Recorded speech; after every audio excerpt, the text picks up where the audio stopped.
It's time to rank Dynasty wide receivers, and we have an amazing wrinkle for you. Actually, 2 wrinkles. The first one is we're going to throw rookie picks into this as well, individual rookie picks. And I will say, it gets very crowded with rookie picks here and about the D tier of these rankings, because there's a pretty severe drop-off right now in wide receiver talent in Dynasty after like the wide receiver like 25, 26, 27. Like into the 30s, it gets really ugly.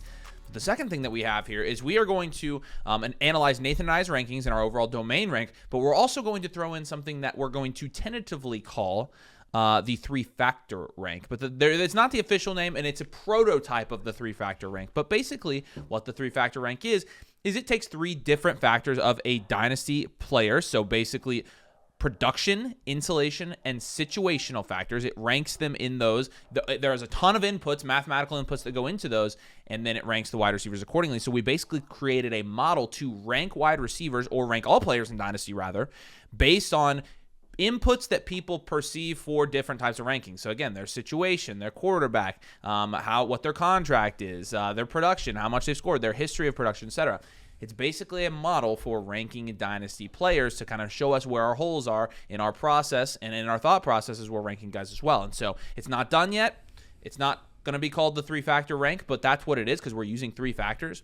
And so it's going to be the inaugural video for that, but it is the beta. It is the it is the prototype. It is not finished yet, so we'll take everything there with a grain of salt. But it is worth noting, it's kind of prototype. It's the macaroni. Look, prototype. Yeah. All right.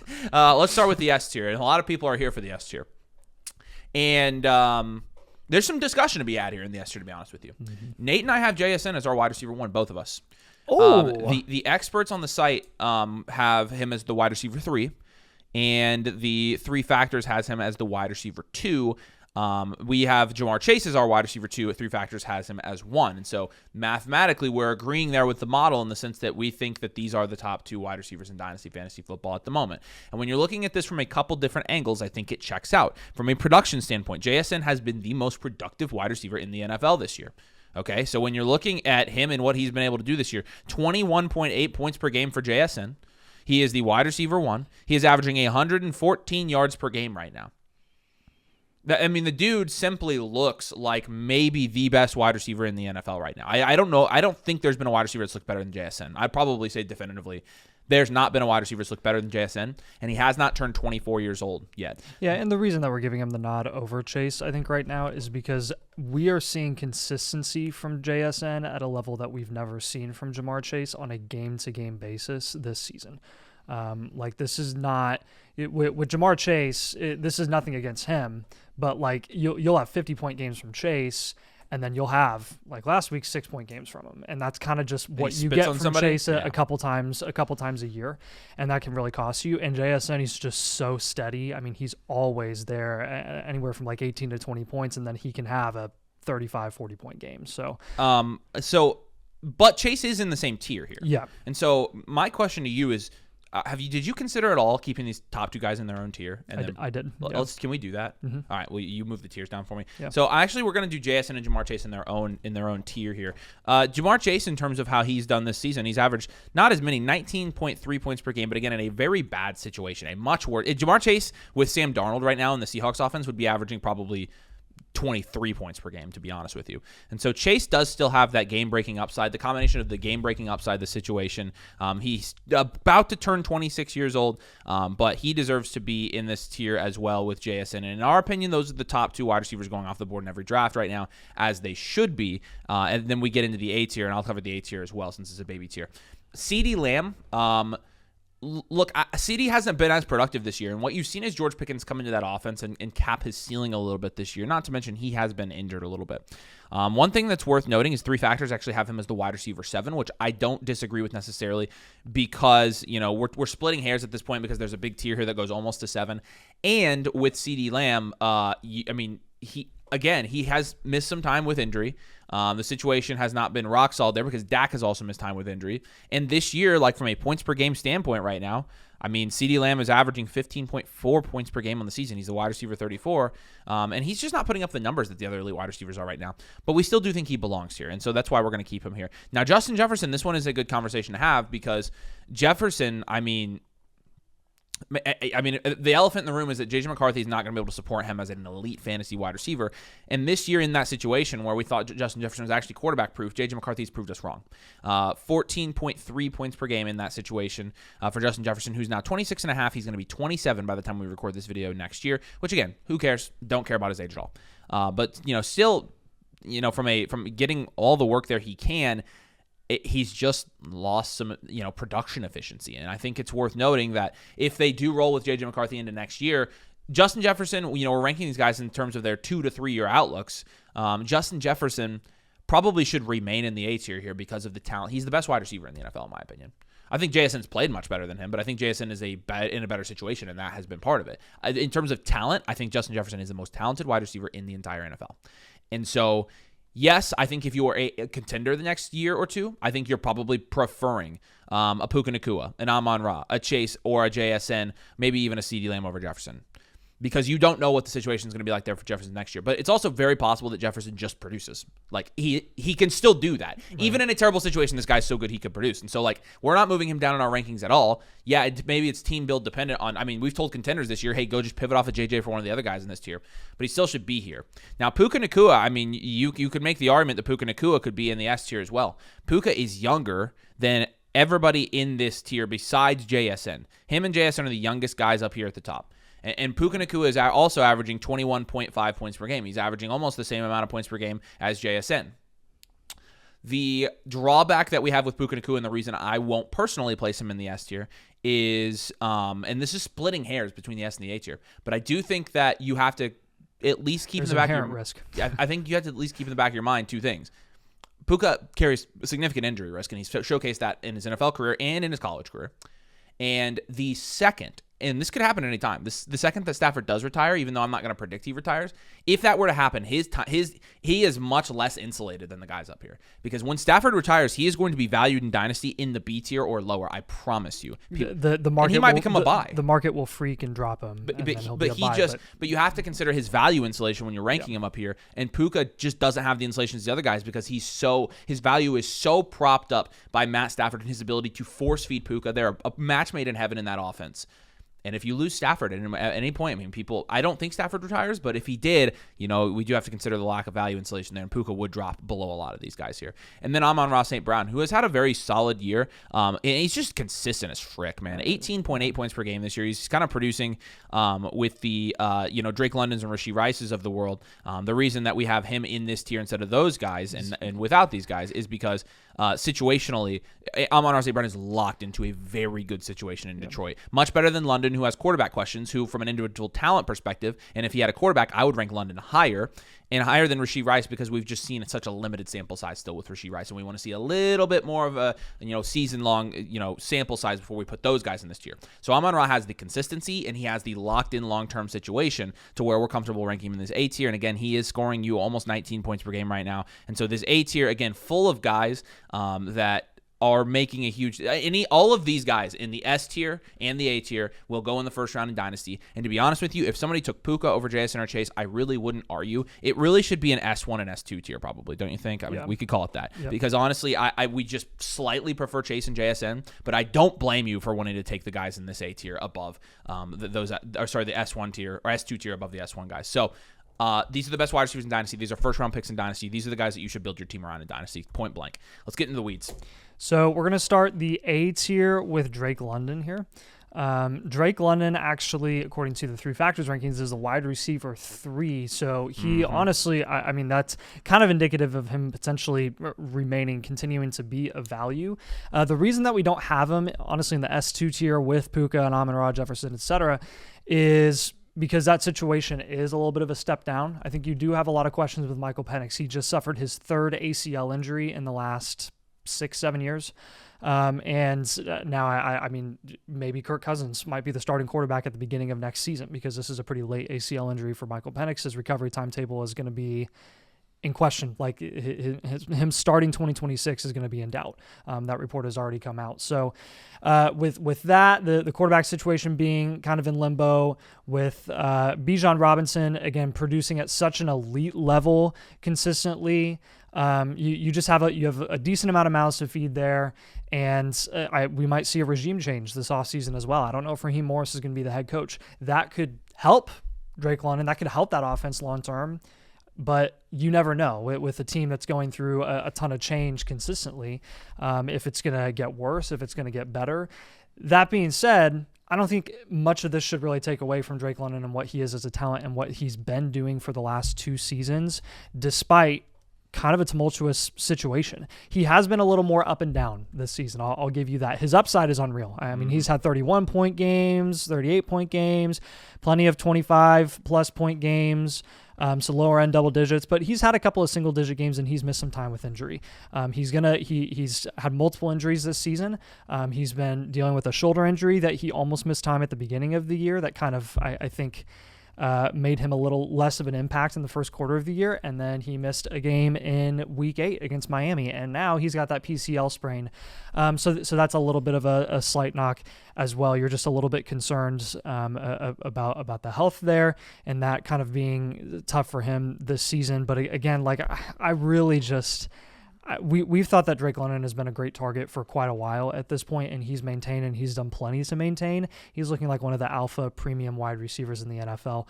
Malik Neighbors, also the only reason that he's not in the S2 tier, same sort of situation as Drake London, where it's just a tumultuous situation. You are going to see a regime change over the offseason with the Giants, and I don't know if it'll be for better or for worse when it comes to the production upside of the assets in that offense at the moment. But Neighbors coming off of an ACL. I think once he's back healthy, I mean, he could sneak right back up into that S2 tier. Rashee Rice is comfortably in this tier.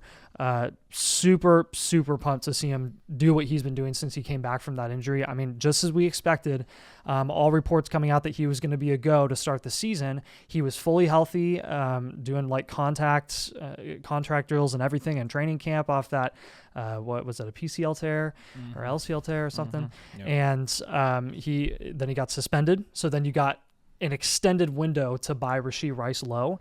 And here we are, exactly where we thought he was going to end up being ranked, is right where he's being ranked, not only in our rankings, but generally borderline top 10 dynasty wide receiver for most in terms of market value.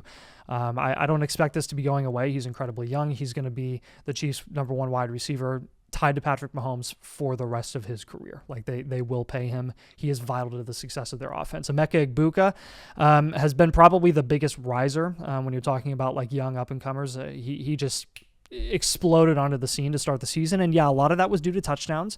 He hasn't been consistent with his high level of volume. You've seen really good stretches of 8, 10, 12, 9, 13, and 9 targets. You've also seen games of 6, 7, 7, and 4 targets. That is kind of up and down, and that is a good number of those games have been without Mike Evans, without Chris Godwin. It's just kind of all over the place right now, and I think the Bucs are trying to figure out what that offense really is going to look like. And again, they have suffered from so many injuries. I think this kind of just throws a wrench into their scheme and what they want to do consistently with all these weapons in that offense, because Bucky has been out, right, for 6 weeks. No Mike Evans, no Chris Godwin for a good chunk of that time. So I think Egbuka is going to settle in here. I think the volatility, the ups and downs that you're seeing from him are more just the learning curve of being at the NFL level. He's a rookie, and I think what you've seen from him is enough to insulate his value and keep him up here for the foreseeable future.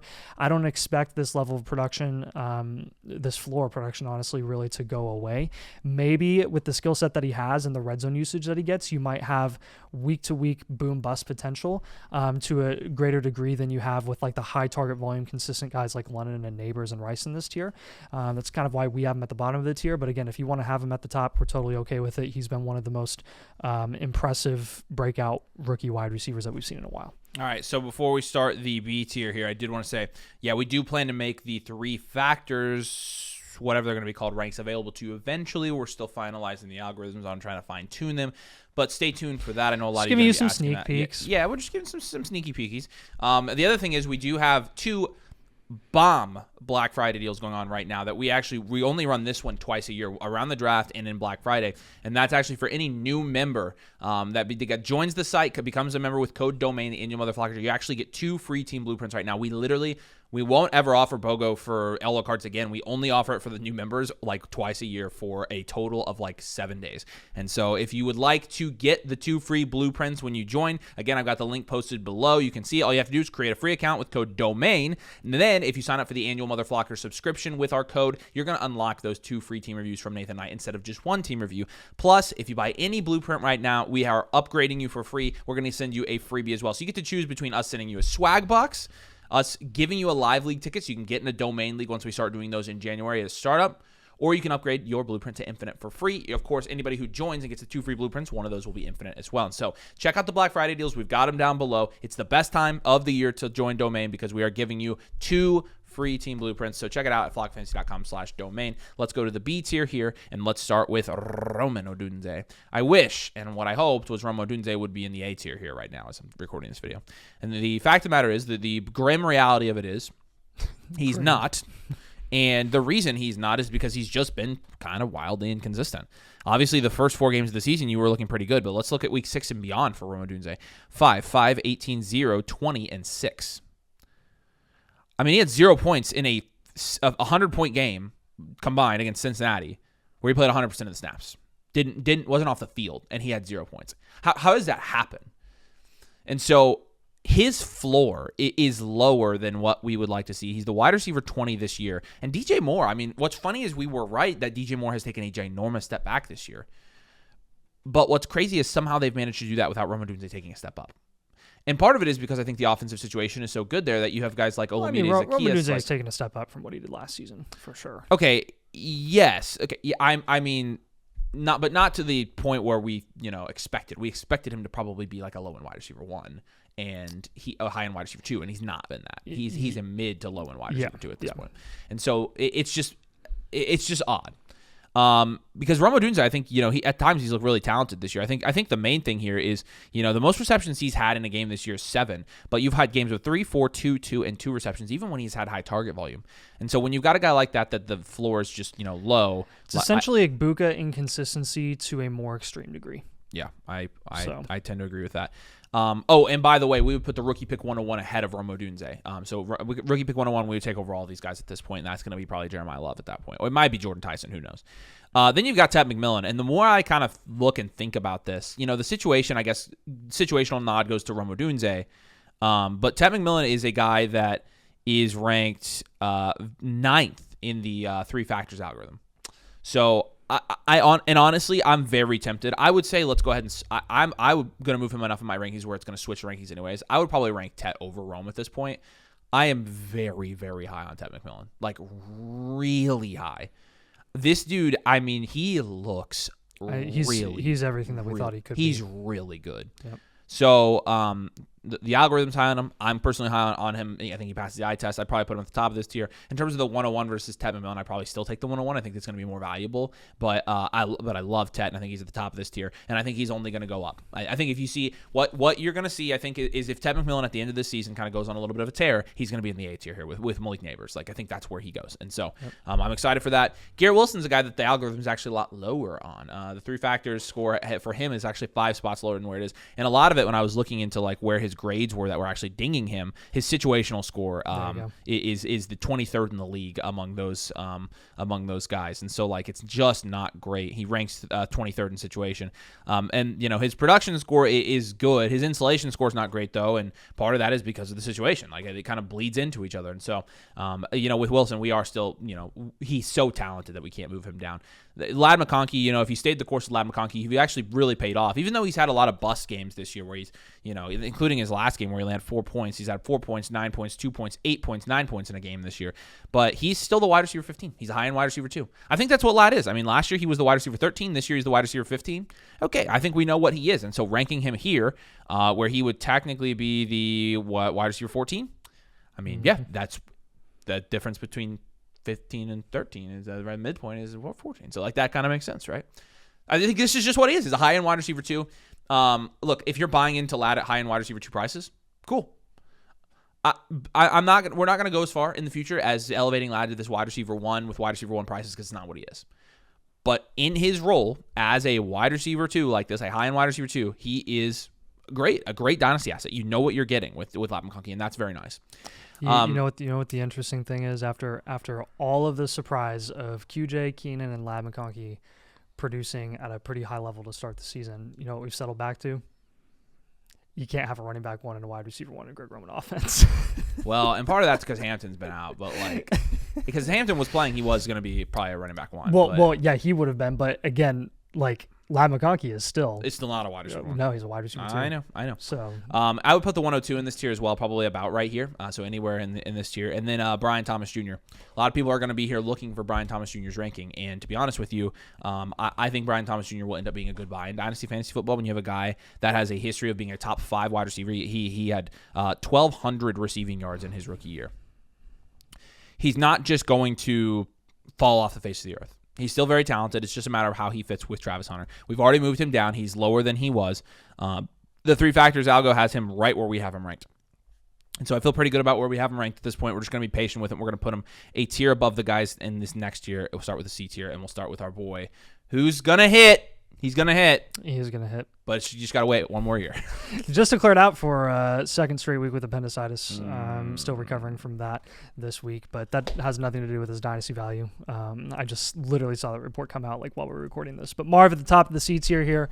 I think, again, we've kind of mentioned this in some live streams and some videos in the past, but with Marv, there was one big glaring thing that I wouldn't say we overlooked. We knew it was a possibility, but I think we underestimated truly how bad Kyler was for everyone not named Trey McBride in this offense. And really just how inconsistent and just all over the place Arizona's offense has been in this Gannon coaching regime. They have not figured out what works best for them offensively. It's not consistent. It's not super potent all the time. It's so up and down, and it's been at the expense of Marvin's consistent target volume for 2 straight years now. And what you're going to see is probably another 900-yard receiving season for him, where he's going to have about 120 targets. He'll get back up to that even with missing some time here because Jacoby Brissett is adding so much target volume there. Personally, I'm optimistic that Jacoby Brissett, with the passing volume that he's been providing for everyone in this offense, you just saw Michael Wilson come off a 33-point game against San Fran. In the last third of the season, I do think that Jacoby Brissett is by far better for Kyler Murray or for Marvin Harrison than Kyler Murray was. Because they're at this point they just need to make it a point to get the ball to Marv and see if they can develop him at all. Because that's the only thing they're playing for at this point is just getting their guys better. Because they're not playing for anything like the postseason or anything like that. So with Marv, you're not going to see much situational change in terms of the personnel that they have in that offense. Outside of there being, a different quarterback, which is a big change. But I'm saying in terms of the competition there, it's really it's going to be him and McBride as the focal points there in the receiving game. And then they're either going to draft someone, or maybe they get somebody, maybe they get a free agent quarterback or something like that, or they trade for somebody. I don't know. All I know is that it's looking like Kyler is probably not going to be an Arizona Cardinal in 2026. All signs are pointing to that. I mean, it's basically a soft benching. They're saying that it's his foot. Everyone knows that it's not his foot. They're lying. They're benching him. Jacoby Brissett just looks better in this offense over Kyler Murray. And again, the reason I'm talking about the situation so much and Kyler Murray so much and not Marv is because when you watch Marv, there were some, low lights in the early part of the season where he had a couple of drops. And those suck and those are frustrating. He was in his head. Everyone knows that he was in his head. And then he came back from that and he's looked really, really solid since then. The issue has not been Marvin Harrison. We saw this in the reception perception last year as a rookie. I don't expect this to change in his second year. I don't think he's regressed as a route runner, at least from what we've seen on film. He gets open. The type of wide receiver that he is requires someone to actually, go out of their way to go target him.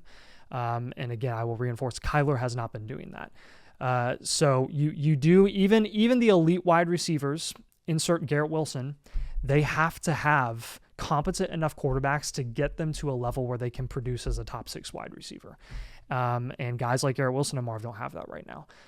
So I do think that I don't think Marv is a bust. I don't think that Marv is going to fall off. And I think most people are kind of accepting of that outlook with Marv to a point where he really hasn't lost too much value for having such a disappointing season. I'm pretty impressed with the Dynasty community for not dropping him too much. Despite, again, being pretty disappointing this year. I think everyone is very mindful of what the context is surrounding the Arizona Cardinals this year. Moving on to Nico Collins. He's definitely the most productive guy in this tier. He's just kind of he's a veteran. He's going to be 27 every year from here on out. Right, he's just going to have slightly declining value. His value ceiling is more capped every single year as you get to 27, 28 years old. The three factors really loves him. I will give him some love here. I mean, he's a wide receiver 12 according to the three factors here. Good situation. He's the number one guy there. He's contract insulated. CJ Stroud himself is not fantasy productive, but I mean, he definitely helps Nico in his fantasy production. So as long as Nico is a Houston Texan, he's going to be a pretty valuable, high production upside guy that you don't have to get at S tier prices. And then George Pickens, I think, deserves to be in this tier as well. By the way, the 103 we have at the top of this tier by Marv and Nico. We would take the 103 over, I think, both of those guys. But George Pickens, a wide receiver too in his own offense. I think at this point, George Pickens has earned himself a contract extension in Dallas. We would love to see him stay in Dallas. There's a little bit of a question mark there in terms of long-term insulation, which is why he's not going to be propped up in three factors necessarily. We have him ranked right where three factors does as a mid-wide receiver too in our Dynasty rankings. But man, this is the best version of George Pickens we've ever seen. Jalen Waddle also going to be in this tier. He's effectively the wide receiver one in Miami, probably for the foreseeable future. Contract insulated. Poor situation, which brings him down a little bit. That's why he's in this tier, not the tier above. But Tyreek Hill probably seeing his last days in Miami as well. And even if he does come back as a Miami Dolphin in 2026, what's he going to look like after a brutal knee injury? Chris Olave going to be the last guy in this tier. Very similar to Garrett Wilson, right? Kind of situationally dependent where he's ranked. That's why Chris Olave was kind of pushed down quite a bit heading into this season. Is that situation was looking like the worst in the league. And while it has been one of the worst in the league, Chris Olave has produced, despite that, as low on wide receiver one, high on wide receiver two. And he's going to get extended. He's been talking about how his agent has been in talks with New Orleans. They want him to stay. He wants to stay. He's going to be there long-term with a new quarterback who we expect them to draft in the 2026 class. They're going to have a very early pick there. So I think it really is wheels up for Chris Olave long-term over the next 3-4 seasons. You feel really good if you own him in Dynasty right now. All right, let's go to the D tier. And I told you it gets messy. And the problem with the D tier is like when you're looking at picks 106 through 110, I mean, you would probably take the 106 over most of the guys in this tier, but then you would take like the 109, 110 over the guys in the next tier. And so we're going to have all the picks 106 through 110 in this tier. Each of them is different in terms of what we would give up for all these guys, but we'll start, ranking these wide receivers here with the picks intermingled. And we'll go to Zay Flowers. Zay Flowers has been very consistent. He's the wide receiver. He's a low-end wide receiver. He's a low-end wide receiver too. And so we have him ranked here as like the wide receiver, I think 21 or 22. He's young. He's going to continue to do that. He's in a good situation. He's got value insulation. Devontae Smith, kind of the same thing. If A.J. Brown goes somewhere else, then Devontae Smith's going to see a pretty big rankings bump. He's a little bit older than you suspect he is. He just turned 27 years old. I think actually just recently he turned 27. Yeah. So, we're not faulting him because of the age, but he's not like, somebody you're investing in for the next 6 years in Dynasty anyways.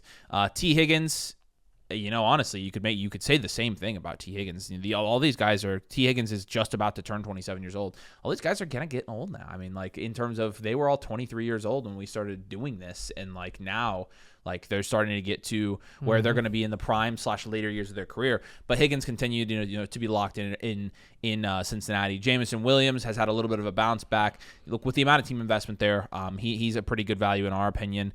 We have him ranked, I think, a little bit low. We have him higher than the rest of the experts do on the site, but we have him exactly ranked where the three factors algorithm does. So I feel pretty good about where we have him ranked at this point with the investment that they have in him and the offense that they have there. A.J. Brown, look, fall from grace for A.J. Brown, but again, this is another guy that we have really ranked exactly where the three factors score has him ranked as well. And so I just think this is where he's at this point in his career. And I think a change of scenery would be best for his fantasy production, but I'm not quite sure we're going to see that happen. Travis Hunter, I think he's a great buy. We have him lower by about 5 spots than everybody else on the site, but again, you have to factor in that Danny's rankings are in that, and so he's going to elevate Travis Hunter a lot. And so will Corey. The FSC boys love Travis Hunter.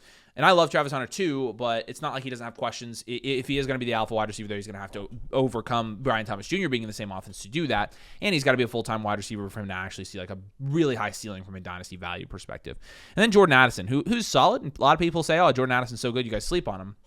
And it's not, this isn't like a, oh, Jordan Addison is bad. No, Jordan Addison's a great wide receiver. He's perfect in that offense. He's a great fit. He's been the wide receiver 21-23 so far in his first 2 years. You know exactly what he is. He's a low-end wide receiver too, just like Zay Flowers is. We've got both these guys in the same tier because they're essentially the same type of player. The problem is right now, Jordan Addison is not producing at a very high level because of J.J. McCarthy, similar to what you've seen with Justin Jefferson. And if that continues into next year, Jordan Addison's ceiling is going to be severely capped. And so you have to kind of take that into account. But we'll put him in this tier with all these guys just so you know that he's interchangeable with these guys. I do think he's still worth putting in the tier with all these guys that we feel fairly comfortable about that are wide receiver twos. Yeah, then I'll take the next couple of tiers here, F and G tier. Xavier Worthy at the top of the F tier. He continues to fall down our rankings. It was a fun ride with Xavier Worthy and what we thought his potential value upside could be, and I think more than we even realized or suspected, Rashee Rice has just totally decimated Xavier Worthy's value. Now, you do have Travis Kelce, who will probably be out of that offense. We expect him to retire after this season. It's not a guarantee, but I think all signs are kind of pointing to that. It was kind of iffy whether he's even going to make a return this season. And you've kind of seen a resurgence from Kelce this year where he's taken a lot of target volume there. But again, even if Kelce leaves that offense, that's not going to be a void that's filled by Xavier Worthy. He's a totally different style of wide receiver there that just doesn't require or doesn't command a high level of target volume to raise his floor any given week. He's still going to be boom bust, but really he's just he's a less effective version of Jamison Williams right now at this point in his career because he is so undersized. Devontae Adams, we've got the 111, the 112 in this range. We got a couple of veterans here and then a couple of younger guys, Worthy, Pearsall, I'll talk about in a minute, but Adams and Pittman, next guys here. Devontae Adams is just by far and away the most productive veteran wide receiver in Dynasty Fantasy Football. That used to be Tyreek Hill. It no longer is. Devontae Adams, Devontae Adams is the Derrick Henry of wide receivers in Dynasty, where people have been expecting and projecting regression from Adams literally for the last 4 years. He's about to be 33 years old, and the dude ain't stopping anytime soon. I'm just saying, this guy is aging like fine wine. He's good. He is in the best possible situation that you could dream of to finish his career in LA. That was a 2-year extension, I believe, that he signed with the Rams, so he will be back next season. I mean, he's unlocked a whole nother dimension to this offense that they really missed last year, with Cooper Kupp really taking a step back. He's a perfect complement to Puka Nacua. Devontae Adams and how he's made his money and living in the NFL for the last decade is exactly what he's doing this season again. It's the red zone upside. It's the contested catch situations and just streaking across the middle of the field and getting that target volume anywhere for like 8 to 10 targets a game. Like, it's just phenomenal. And he's not stopping. He is not taking a step back as a route runner yet. Michael Pittman has also this is kind of like the second resurgence of Michael Pittman, where people, I think, understand what he is at this point. He is a mid to high end wide receiver too. And he actually, during a really solid stretch this season, was a low end wide receiver one. Like, he's been absolutely phenomenal. And yeah, do you have a cap ceiling with Michael Pittman? Absolutely.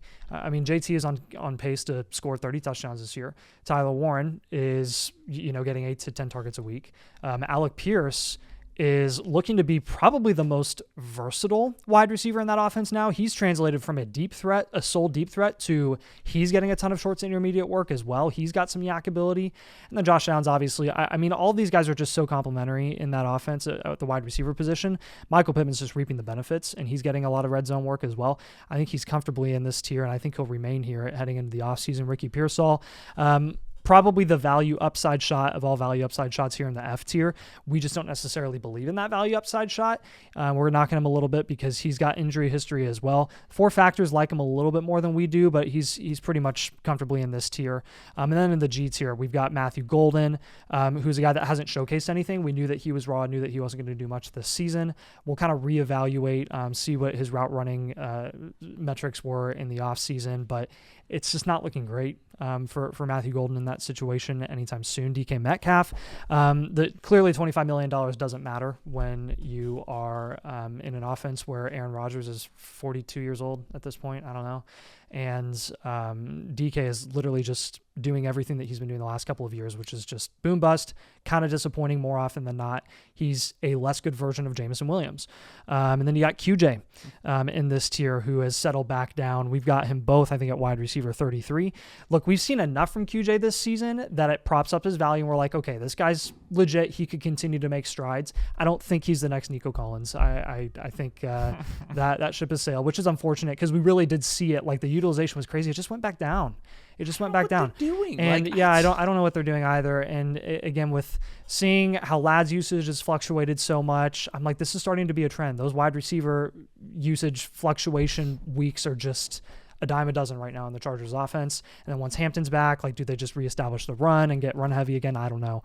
Luther Burden, I really just don't see much of a difference between Luther Burden, who hasn't produced, versus QJ at this point, because I think Burden, there's an avenue for him to get a lot more usage. He's kind of a gadget guy where they've just not had him on the field much. They're starting to increase his snap share usage and increasing his opportunities as well. And I think that's just going to go up and up and up. Solid draft capital investment this season.